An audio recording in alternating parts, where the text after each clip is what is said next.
Hi, I'm Machelle Glassburn. I'm a clinical hypnotherapist, and I'd like to share with you today some information about stress and anxiety and ways that you can manage them that will help you to live a happier, healthier life.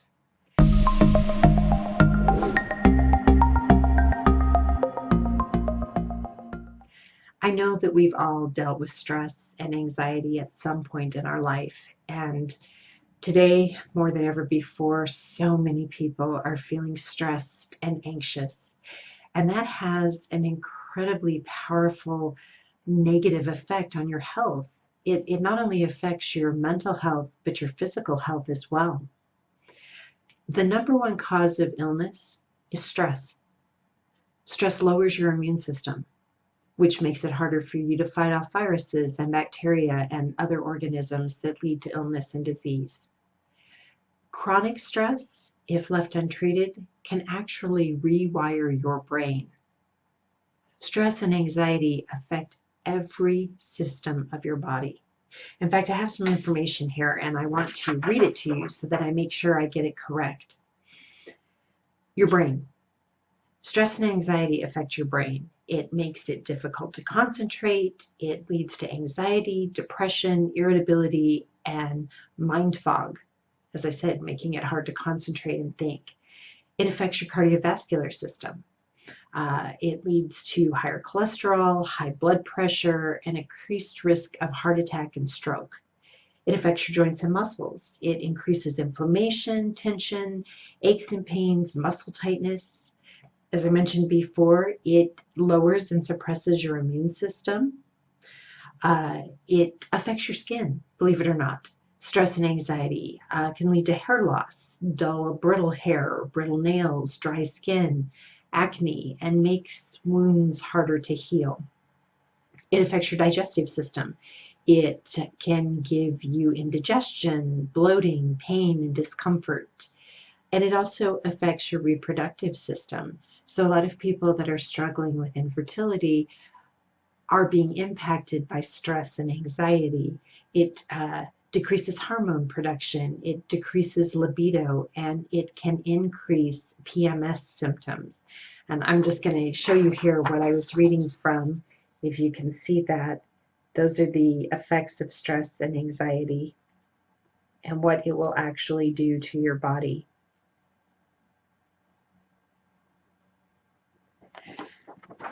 I know that we're all familiar with how stress and anxiety feels. A lot of us have dealt with anxiety maybe when we needed to give a presentation at work or speak in public or before we had to take a really important test, and you feel that nauseous butterflies in the pit of your stomach, and your breathing increases and your heart rate increases, and maybe your palms start to sweat, and it doesn't feel good. But that's generally temporary. And once we get going into whatever it is we're doing, our fight or flight response lowers down into what we like to call the rest and digest. But the more stress you're under and the longer you're under that stress, the more anxious you begin to feel. A lot of times, really traumatic events can lead to what we call post-traumatic stress disorder, a form of anxiety, which is not just for soldiers. It doesn't just happen to people who are in war. It happens to anybody who's had a traumatic experience. Uh, Believe it or not, divorce can cause PTSD, loss of a loved one, being fired, depending on the circumstances and what it leads to. Anytime you deal with some type of really strong emotional stress, it can lead to PTSD, which once it's triggered is very hard to bring back into a state of relaxation and calmness. There's a thing called general anxiety disorder. Nobody knows what causes it, nobody knows why it happens, but it affects 6.8 million American adults every year. Every year, that number of adults are dealing with anxiety and they don't even know why. So I know that this all sounds really frightening, and you're thinking, I've probably caused you stress and anxiety, and I'm sorry. And you're probably thinking, oh my gosh, yes, I'm feeling incredibly stressed. Yes, I'm dealing with anxiety. Some of us, once we've been dealing with anxiety for a certain amount of time, we find ourselves dealing with panic attacks. Panic attacks can be incredibly frightening and uncomfortable. For some people, panic attacks mimic the signs of a heart attack. I've had friends who were diagnosed with panic attacks, and when they happen, they know in their logical mind that they are having a panic attack, but because their body feels exactly like they're having a heart attack, they've actually gone into the emergency room repeatedly, worried about being a heart attack, to be told, no, you're having a panic attack. Um, for some of us, panic attacks lead to a sensation of not being able to breathe, hyperventilating, or having our body suddenly flush and feel like it's on fire. Um, they're not fun, and we want to do everything we can do to avoid those. So, like I said, I'm sorry, I've probably caused you stress and anxiety now, and I didn't want to. But we are dealing with a lot of stress in our world today. We are dealing with a lot of anxiety. More and more people are finding themselves struggling with stress, anxiety, and panic attacks. And they need a way to bring their body out of that constant state of fight or flight back into what we like to call rest and digest. And that's where you're in a state of calm and relaxation and peacefulness, and your blood pressure is down and your breathing is relaxed and your body is able to heal and feel better, and your mind is able to think more clearly. So, how do you get there? Well, it's actually really simple. There are millions of wonderful ways that you can relieve and manage stress and anxiety. Yoga is fabulous. Guided meditation is wonderful. That's what I do as a clinical hypnotherapist. I actually create personalized guided meditations for my clients to help them deal with their specific issues in ways that are specific to them. But even just generalized guided meditations are a wonderful way to relax.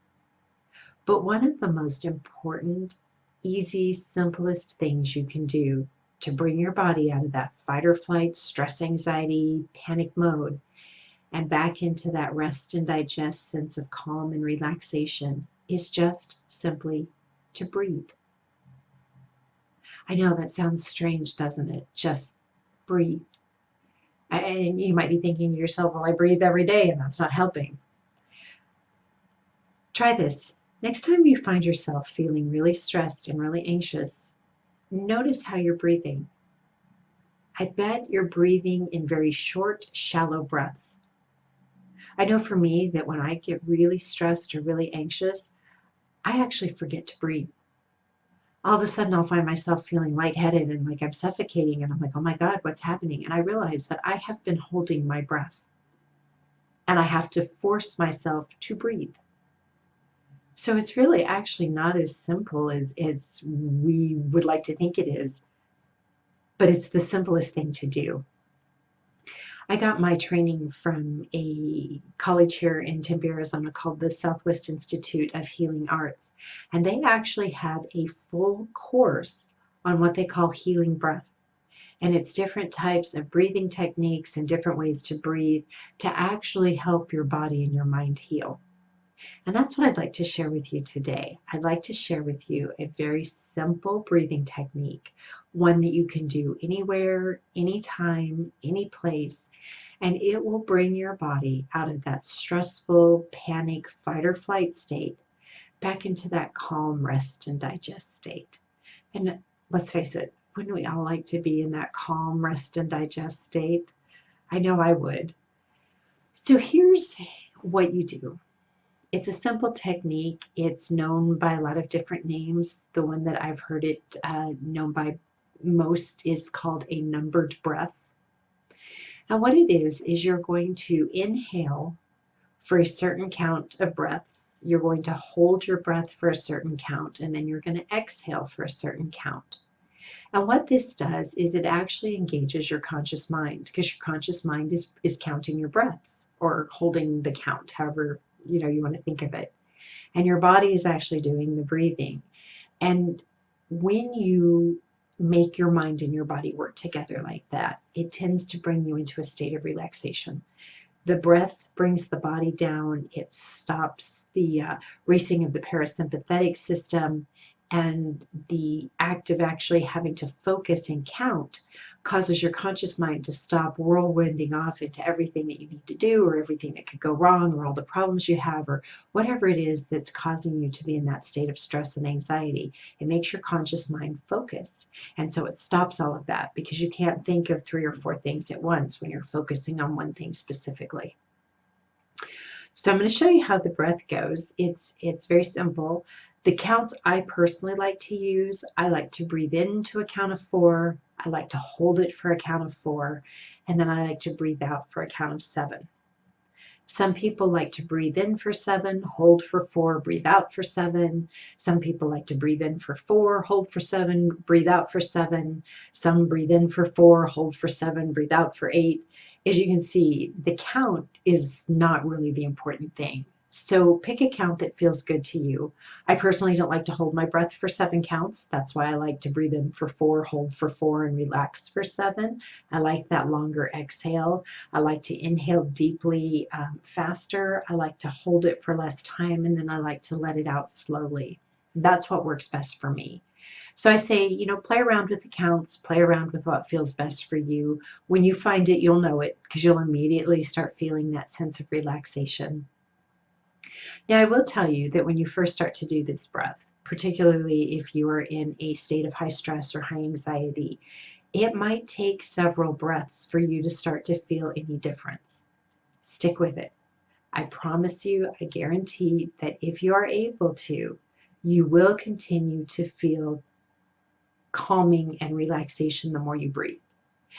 And then, just like muscle memory, the more you do this breath, the faster you will find that relaxation taking place. I find now that just doing it once, I can immediately start to feel that sense of relaxation. I can feel my breathing slow down. I can feel my heart rate relax. I can feel my muscles soften just from the one breath.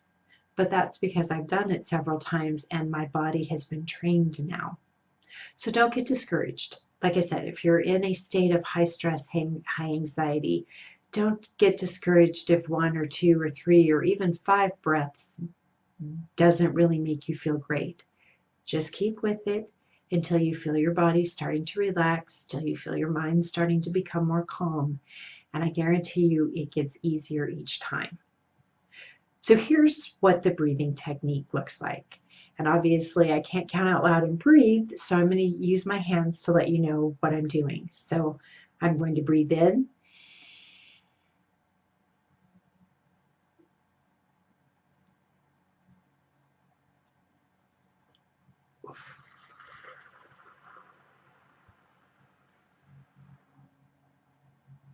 So I breathe in for 4, I hold for 4, I breathe out for 7. Try it with me.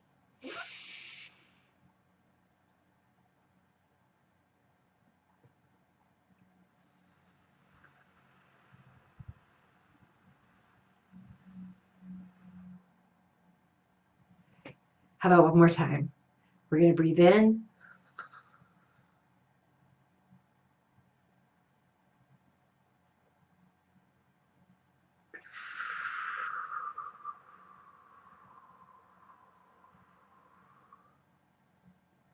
Hopefully just from these demo breaths and trying it with me, you'll start to feel how it starts to relax your body.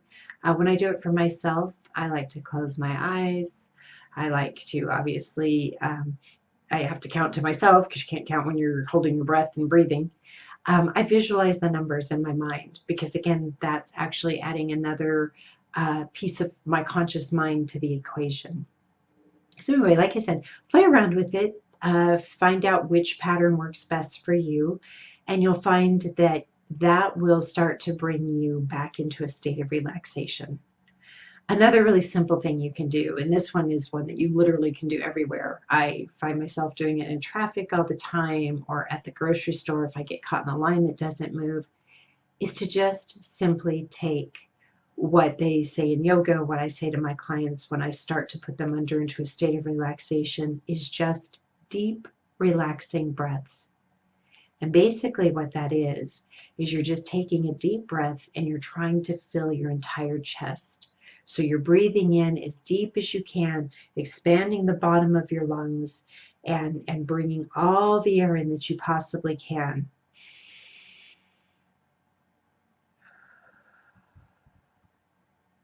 And then you let it go. Now I'm breathing a little more audibly than I do if I'm standing in line at the grocery store, but you can do it that way.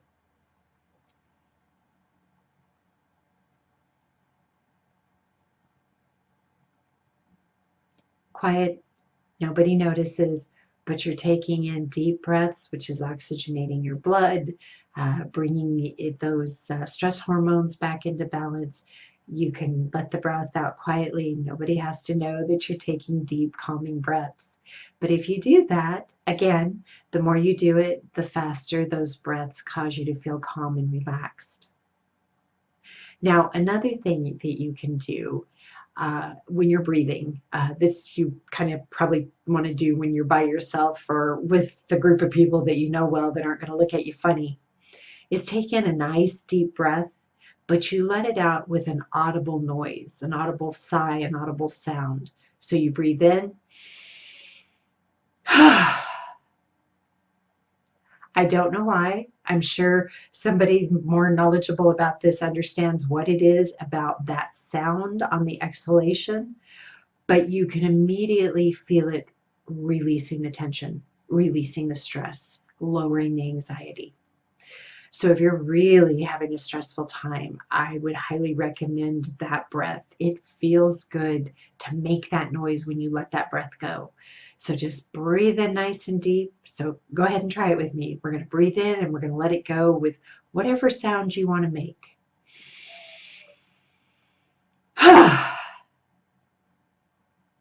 Do that a few times and notice how much more relaxed you start to feel. One more tip I want to share with you to manage stress and anxiety is literally a simple visualization. Visualization is so powerful and it has such an amazing positive effect. So one of the simple ones I like to do is I like to use a combination of breathing and visualization. So as I breathe in, I imagine that I am breathing in peace and calm and relaxation. And as I breathe out, I imagine that I am releasing all stress, all anxiety, all negativity. Some people assign a color to peace and relaxation, and as they breathe in, they imagine breathing in that color. And then they assign a color to the stress and the tension, and they imagine breathing that out. I find that can be incredibly effective. Colors are wonderful to work with. And then a lot of times, once we start to associate that color with feeling peaceful and calm, it almost works as an anchor. Anytime we see that color, we start to feel calm and relaxed. Another thing I like to do is I like to imagine that I'm breathing in that peace and relaxation. And then as I let my breath go, I imagine all of the stress and the anxiety and the negativity draining out of my body, almost like the water does in a bathtub as you see it going down. I can feel it and see it swirling out of my body and going out of my feet and disappearing into the earth, almost like water does, and being transformed and healed into positive energy. So I feel myself breathing in that peace and relaxation and breathing out that tension and stress and just letting it drain. And I feel my muscles start to soften and I feel them relax. And I just do that visualization for a few times. Again, if you're new to it, it's going to take you more repetitions to reach a place of calmness. The more you do it, the easier and faster it gets. So I hope that I have given you some techniques that you can use that will help you reduce the stress and the anxiety in your life. As I said, stress is the number one cause of illness. It lowers your immune system. You want to keep your immune system strong and healthy. these breathing techniques, these visualizations, they're very simple. You can do them anywhere, anytime. You can start making up your own visualizations. That's the wonderful thing about it. You can put your imagination to use and to work and let it help you feel better and live a healthier life. So thank you for watching my video. I hope that these techniques will help you, and I look forward to sharing more information with you soon. Thanks. Bye, and have a wonderful day.